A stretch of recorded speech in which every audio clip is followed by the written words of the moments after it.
You know, we've seen the front pages today and some of the most incredible people who've been receiving honours, quite rightly, like Tony Hudgell, who's just 9. And I remember meeting Tony and his wonderful parents, his adoptive parents, about 3 or 4 years ago now, on the Pride of Britain Awards.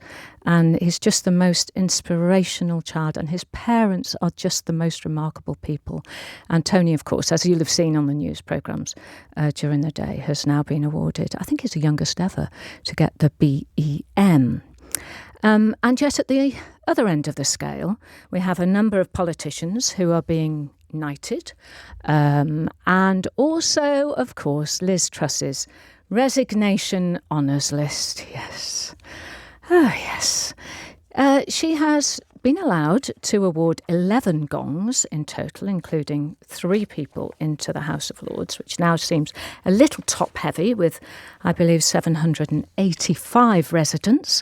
And we'll be talking about that. And I want to really ask you the question, should the giving of honours by politicians be stopped altogether now? Because it does seem as though with this honours list that we go from one extreme to the other. So I'm going to do a bit of maths for you, as you would expect. So she was Prime Minister for, let's see now, we can probably count it up on our fingers and toes, 49 days, I believe, 11 gongs. So we're coming out at around about 1 gong per 4.5 days. Whether that went past lunchtime or not, I'm not really sure. So these lieutenants of leave, as some people call them, Moynihan and Matthew Elliott and so on, they've been rewarded with life peerages. And it does seem to me a little bit as though it's rewarding the captain, Liz Truss, of the Titanic for hitting an iceberg. And yes, a lettuce pun was intended there. So, she cost us an estimated £30 billion when she crashed the economy in that short time that she was there.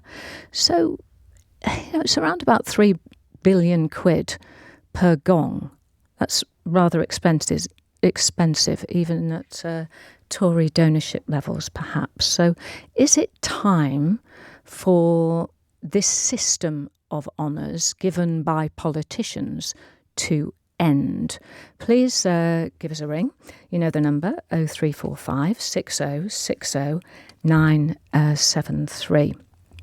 Or you can text me, or you can contact me and leave a message on Twitter, otherwise known as X, on @LBC. You can text on 84850, or you can even contact me on Alexa, and all you have to do is say, send a comment to LBC. So let's have a listen, first of all, to Liz Truss announcing her resignation as Prime Minister back in October. Gosh, can you remember? 2022. I was elected by the Conservative Party with a mandate to change this. We delivered on energy bills and on cutting national insurance. I recognise, though, given the situation, I cannot deliver the mandate on which I was elected by the Conservative Party. I have therefore spoken to His Majesty the King to notify him that I am resigning as leader of the Conservative Party. Well, there she was. Not a lot of sadness going on when she announced that. Now, she has given peerages to 3 friends. John Moynihan, who is the former chief exec and chairman of PA Consulting, who chaired the Vote Leave campaign. He's headed for the Lords. We also have Matthew Elliott, one of the founders of one of the Tufton Street bodies, Taxpayers Alliance, which campaigns for lower taxes. He was a chief exec of Vote Leave, the main pro-Brexit campaign, which of course took place during the referendum, which we all would probably prefer to forget about. But he was also founder of the Conservative Friends of Russia. And he is now going in, so where he can give his opinion on the legislator. What do you think about that? Is it time for this system of resignation honours to end?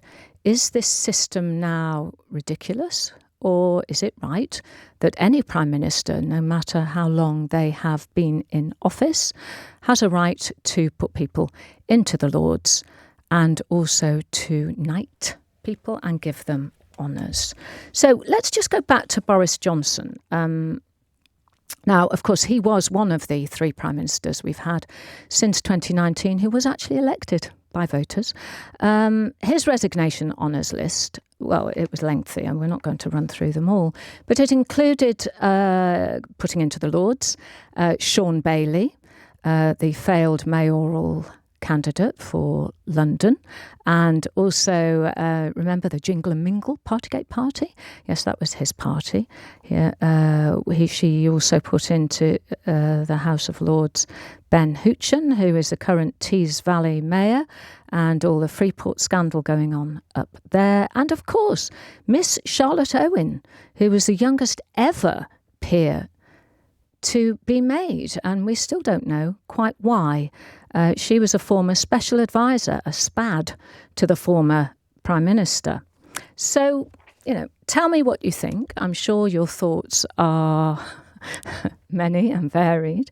But I'd like to talk to Chris from Richmond, first of all, and see what Chris thinks. Right, Chris, hello.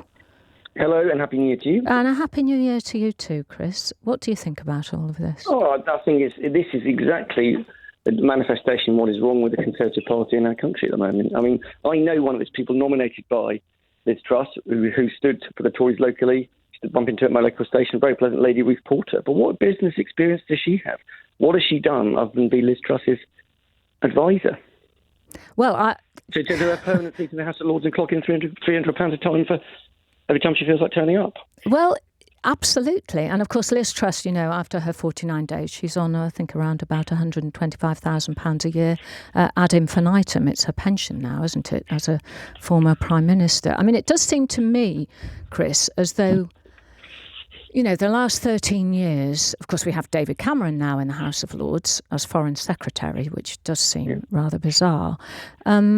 Is it time to call for a reform of the House of Lords? There are 785, I'm not sure after today how many it is in total, or will be in total, members of the House of Lords. And a review around 10 years ago, which the Tories squashed, a bill put forward by Nick Clegg, suggested that there should only be 450. So, what do we do about it, Chris?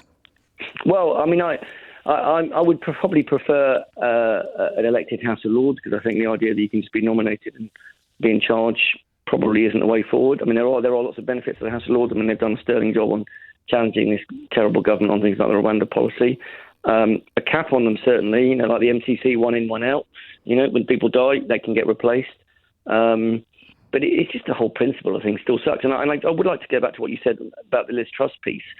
100,000 a year pension for 49 days in office. 49 days, yeah, nice. Can you imagine how, even a head teacher that's been working for 40 years at a primary or secondary school in the state sector in my area would never get anywhere near that pension. And it is, and at the same time, we're told it's the unions and they're all the problems, and they've been driving inflation up with their inflation-busting wage rises. But at the same time, our former Prime Minister, who was a catastrophe for this country, is trousering a six-figure sum. That is wrong, isn't it?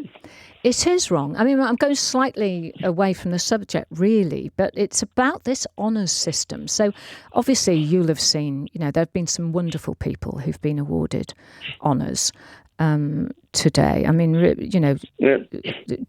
so what might be described as unsung heroes, well, now they're sung, and they're being shouted from the rooftops. And I have to say, that can only be a good thing, to award truly good people with these honours. But then, also, Chris, this has been slipped out today. So a resignation honours list can be put out at any time. But this seems to have been delayed somewhat. So it would be announced deliberately with the New Year's honours. So it's almost like, a Tory tactic of sliding it out on a particular day, as Sunak did with his tax return when Boris Johnson was in front of the Privileges Committee. So yeah, no, I agree. It's typical. It's typical media management. And then the Labour Party have done it as well when they were in office. I mean, they're not the only ones to do it. That's what they always do. Bury the bad news on a day when no one's looking. People's focusing on New Year. It's the weekend rather than on a Monday in the middle of January or 3 weeks before an election. But the thing is, all of this stuff, if people take the time and look at it and think about it hard, this is a reflection of what is wrong with this government and this country. And the whole honour system needs to be reformed, frankly. And the whole MBE, ABE thing, even that nowadays is like the Venezuelan currency. It's worth less and less. It should be for, like this amazing story of the guy who stood on the Elizabeth line and has potentially talked over 25 people down from potentially committing suicide. People like that, fantastic. They're amazing, aren't they? They make you sort of believe in hope in the world, and they're truly good people. And they, when you think of them, you smile and you feel very humbled just by knowing their story. I know. And then you've got Sam Cam's, what was it, fashion designer, hairdresser, or what it was as well when Cameron left. I mean, or the Conservative Party, I think the Conservative Party chairman in Norfolk got some kind of, I'm not a member of the House of Lords, but it's like, really? I don't know. I just wish people would wake up and actually call for change. But where are the Labour Party calling for change? I've seen nothing. They've complained about this honours list, but what have they said about reforming the House of Lords? Full stop. Yeah. Nothing. Well, I think Starmer did mention it, didn't he? And now I think they're talking about it if they get a first term and if they get a second term. I think they're sort of putting it back to there. But I think it would be a very popular choice, actually, of something to go on the manifesto, to be honest, the way a lot of people feel at the moment. Well, maybe if they could also go the extra mile as well and ask if we can change the voting system as well. That would be a way forward. But maybe now we are wandering off the honours. We really are wandering off the honours. But Chris, thanks so much for ringing in. It's very interesting, and I, from everything on social media and so on, I think a lot of people probably agree with you on that. Thanks so much for ringing. That's Chris from Richmond.